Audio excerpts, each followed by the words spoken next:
皆さんごきげんよう、上川かおるです。今回取り上げる話題は、リニア中央新幹線の静岡工区の工事を阻んできた静岡県知事が辞意を表明しました。今回の動画では、川勝知事がどのような発言をして辞意表明をしたか、そしてリニア中央新幹線がどのような意義を持っているかについて解説していこうと思います。まずは、どのように報じられているか見ていきましょう。人を傷つけて私の心も傷ついた。不適切発言で辞意の静岡、川勝知事が謝罪。撤回はせず。新規採用職員への訓示で職業差別と捉えられかねない発言をしたとして批判を受け辞意を表明した静岡県の川勝知事が記者会見し、心を傷つけた人たちにお詫びしたいと謝罪した。発言への責任と懸案と位置づけるリニア中央新幹線の問題に一定の区切りがついたと辞意理由に挙げた。午後3時半からの会見の冒頭で川勝氏は初当選から15年に及ぶ自身の知事キャリアについて、人生における最高に充実した15年だったと総括。その上で、第一次産業である農業、酪農、あるいは水産業、これらは最も大事にしてきた産業であり、そういった方たちの心を傷つけたとすれば、誠に申し訳なく心からお詫びすると頭を下げた。さらに、過去の自身の言動が批判を浴びたことを念頭に、その都度以後このようなことのないようにと努めていたが、再び思いもかけない形で今回の問題が浮上した。自らの不徳の致すところと陳謝。私の職業に対する気持ちは常に尊敬と敬愛であり、今回の発言は本当に本意ではなく、心からお詫びしたいと謝罪を重ねながら、人を傷つけたことには私の心も傷ついているとも述べた。ただ、問題視された一連の発言について、悪かったという思いはあるが、言葉不足だったなどとして撤回はしなかった。川勝氏をめぐっては1日の訓示で野菜を売ったり牛の世話をしたり物を作ったりとかとは違い、基本的に皆さんは頭脳、知性の高い方などと発言。内容が発覚すると、県庁などに苦情が相次ぐなど波紋が一気に拡大し、2日後に6月の県議会閉会後に辞職すると明らかにしていた。このタイミングでの辞意表明については、懸案だったリニア問題について、JR 東海側が令和9年開業を断念し、大きな区切りを迎えたことなどを挙げた。出直し選挙への出馬や他候補の応援などもしませんと否定。報道陣に政界引退かと問われると、これからも勉強は死ぬまで続けたいが、他の選挙への出馬は全く考えていないなどと述べた。6月支給のボーナスを受け取るかどうかについては規則通りにしたいと述べた。川勝知事は新しく採用した職員たちに対して訓示を行い、その発言の一部が報道機関によって切り抜きされたんだ。そのようにして自分が被害者であるかのような話をしていました。しかしその後、様々なところからそうした開き直りが通用しないという話を受けたのか、今日行った会見では冒頭で謝罪を行ったわけです。しかし、本人はどうしても自分は悪くないという気持ちが残っているのか、言葉不足ではないかといった具合にして、少しでも自己弁護を図っていました。しかし、このような対応に対して、いやいや切り抜きではなく、そもそも全文を読んだとしても、やはり問題発言だというふうに考えた報道各社は、訓示の全文について記事を上げています。こちらの画面では FN プライムオンライン、こちらでは朝日新聞が全文を公開しています。切り抜かれる前の全文を見てみるとわかるのですが、非常に長い話をしていたことがわかります。ちょっとこれを読み上げるだけでも一体何分かかるんだと思う具合の内容なわけですが、一つ一つの話は独立していて、〇〇の話、〇〇の話といった具合にして、一つ一つをこなしていった中に問題の発言が出てきます。一つの話が終わると次の話の冒頭には、それから、もしくはそれからですねといった具合にして、つなぎの言葉が入り、そこで一旦話は途切れます。それでは問題の発言、全文を読み上げましょう。それから皆さん優秀ですから、なかなかものを分かってくれない人がいるかもしれない。その時にですね、条理を尽くすということが大切です。理屈では分かっていても、腹にストンと落ちない場合があります。ですから、ハートトゥーハートで、その心から、こうすると本当に良いというように言って差し上げるとストンと落ちる場合がある。ですから条理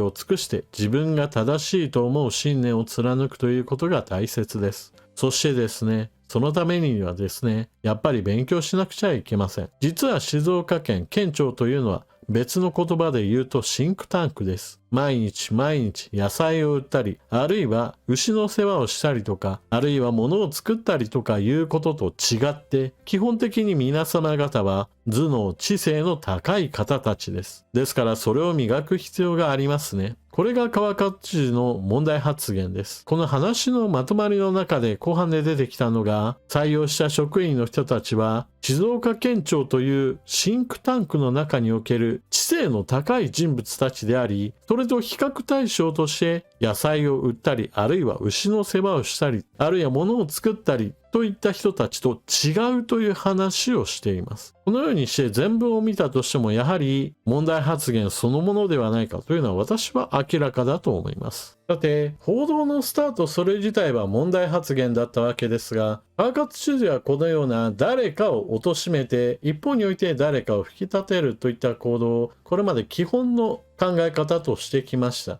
そのためこれまでも何度となく失言を繰り返し、その度に批判されるといったことを繰り返してきました。そのために今回もまたやったかというような話として報じられていたわけです。ただし今回の辞意表明については、今回の問題発言はやめる理由のちょっとしたきっかけではあっても、全く最後の一押しではなかったようなのです。今回紹介した記事の中でも触れられていましたが、リニア中央新幹線の営業開始日や工事といったものを妨害することに成功したことが彼にとっては一つの業績として自分が満足できるレベルになったことから、ここで身を引いても良いだろうと考えたようなのです。これはつい先日のことですが、 JR 東海がこのままではどんなに急いだとしてももはや目標としていた開業年には間に合うことは不可能だというような考え方を示しました。実際問題、静岡県工区における工事は全く手つかずの状態ですから、先が全く見通せない状況の中においては目標通りの工事はできるわけがありません。川勝知事としては JR 東海の目標を完全に潰せたことを非常に喜んでいることでしょう。ただ今回の静岡県工区における工事を徹底的に阻止してきた川勝知事なわけですが、静岡県における県知事選においてはこれまで勝利を重ねてきました。そういった意味では地元の意向は組んでいるというふうな評価をされているわけで、この点についてはある程度考慮する必要があるでしょう。この後川勝知事に代わる人物がどのような人物になるかは分かりませんが、少なくとも川勝知事は立憲民主党の渡辺衆院議員に対して後継者になってくれないかと電話をしたという話が出ています。彼にしてみればリニア工事の妨害を阻止してくれる人物として、やはり野党側から誰かを引っ張ってきて自分の意思を継いでほしいのでしょう。この後静岡県知事選が行われ、一体誰が当選するかは分かりませんが、もしも再び静岡県民たちがリニア工事に反対する人物を選ぶようであれば、もういっそのこと静岡県を外すルートについて真剣に討議すべきでしょう。それには膨大なルート選定のための再調査や環境調査、様々な面での変更が迫られるわけですが、静岡県民が自分たちに利益がないし、また水の問題があるからとリニア反対派の知事を選び続けるというのであれば、これを無視するわけにもいかないでしょう。ただし JR 東海の方にも落ち度はあったにしても、現在の状況から言えば水問題についてはある程度の解決策やもしくは科学的な検証などはある程度進められていて、 JR 東海がリニア工事を行うと全く水がなくなってしまうかのような極端な意見といったものは現実には起こらないだろうと言われています。またその対応策についても措置が取られることが約束されていることからも、現在のリニア反対の理由としてはもはや根拠を失っているとされています。この点を静岡県民がどう判断するかよく見ておく必要があります。とはいえそういった問題を一旦横に置いておくとしても、リニアモーターカーを走らせる意味はあります。まず第一に JR 東海はいずれは東海地方は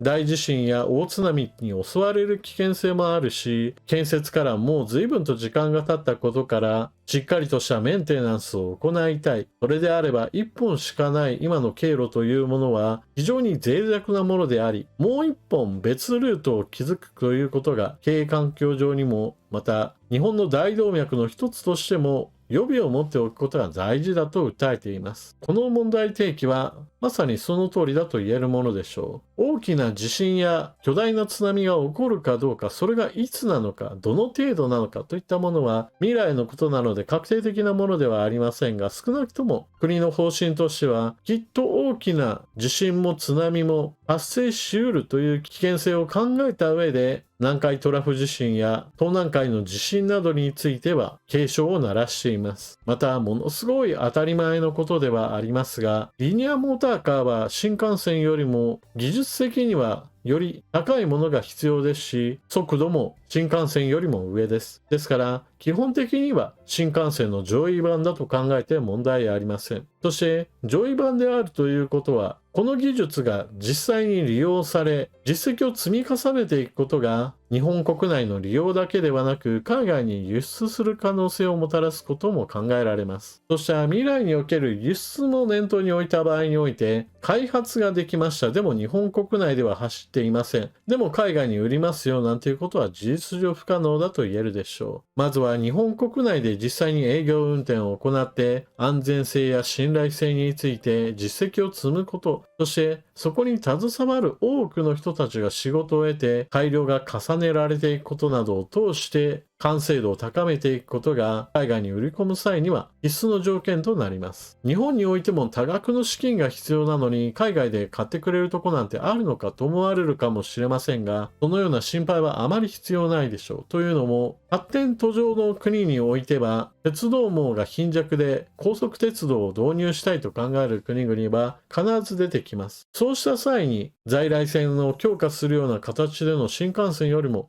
もっともっと早くといった要求は必ず出てくるものです。国によってはある程度のお金をかけて作るんだから、新幹線級のスピードよりもそれよりもさらに上のものを欲しがるということも十分あり得るわけです。ただ、リニアモーターカーについての話をすると、メリットとデメリットを比べた場合において、デメリットの方が数々あるからやめた方がいいという人は必ずいます。例えばその一つが、格安旅行機なども出てきて、新幹線の上位版だと言っても結局のところ飛行機よりも遅いじゃないかという意見です。確かに旅客機の方がスピードは上です。しかし、車両の往来といったものを考えた場合において、その輸送力としては、やはり飛行機よりもリニアモーターカーの方が上になると考えた方が良いでしょう。これは現在の新幹線でもそうですが、需要があるところに車両をどんどんと詰め込んで過密スケジュールになっている現状があって、決して飛行機があるからといって新幹線をみんなが乗らなくなったかといえばそうではありません。結局のところ、飛行機を利用するにしても、空港までに行く時間、そして空港に行くにしてもある程度余裕を持って前乗りしておかなければならないし、人によっては飛行機の安全性に懸念を持つ人さえいます。ちなみに安全性という意味においては現代における旅客機はほとんどの場合、危険性がないとは言えないが、おおむね安全というレベルで、ほとんどの場合、一生に一度も事故に遭わない人も非常にたくさんいるようなものです。むしろ街中を走っている自動車の方が、よほど多くの人々が事故に遭って亡くなったり怪我をしています。飛行機という速い速度で移動できるものができたとしても、それでもなお新幹線を多くの人が利用するのと同様にして、速度の上がった旅客鉄道ができるのであれば、それを利用する人もまた私はかなりいると思います。しかし、利用する人がいるだろうという話をすると、その反論として日本は人口減少時代に入り、決してこれまでのようなお客さんは乗ってくれないだろうと需要の減少を訴える人もいます。しかしこの見方は私は間違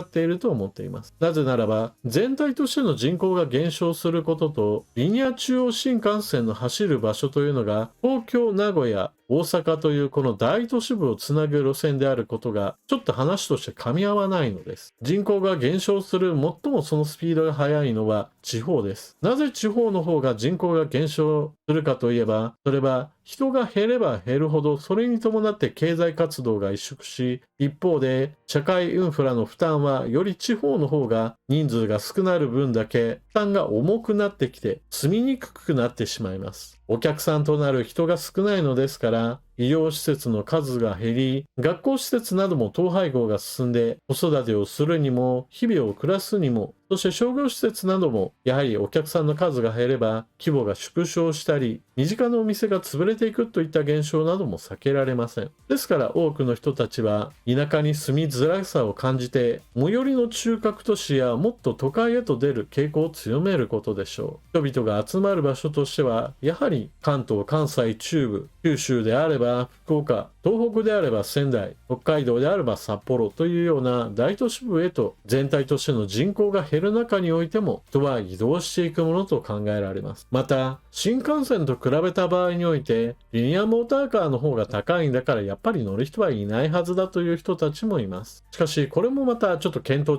の批判になると私は思います。より早く着くというような意味においてお金を出す人たちはたくさんいます。例えば、高速バスの方が大阪・東京間は新幹線よりもはるかに安く行けるわけですが、じゃあなんでみんな高速バスではなく新幹線に乗るかといえば、それは快適性の違いやもしくは時間といったものが違うからです。人々は安さだけを求めるわけではありません。ちょっと高くてもより早くより快適に移動したいというニーズがあり、それぞれの需要に応じて選択肢があることは良いことなのです。飛行機を使う人もいればリニアモーターカーを使う人もいて、新幹線を使う人、高速バスを使う人、そして自家用車で東京・大阪間を移動する人など様々な移動経路があり、それぞれが住み分けを行うのです。そして何よりもそういった様々な問題点がありつつも、移動時間が短くなる、そして新しい技術を実際に使うことによる信頼性を得て海外へと輸出するといったメリットなども考えると、私は基本的にはリニアモーターカーは推進すべき事業だと思います。何より私がいいなと思えるのが、物理的な距離というものを時間的な距離が頭の中で塗り替えられる概念の変更です。例えば大阪から東京という距離で言えば非常に遠いなと思うわけですが、しかしリニアモーターカーを使えばあっという間に行きますよというふうにして時間での感覚を持てば物理的な距離を超えるわけです。これは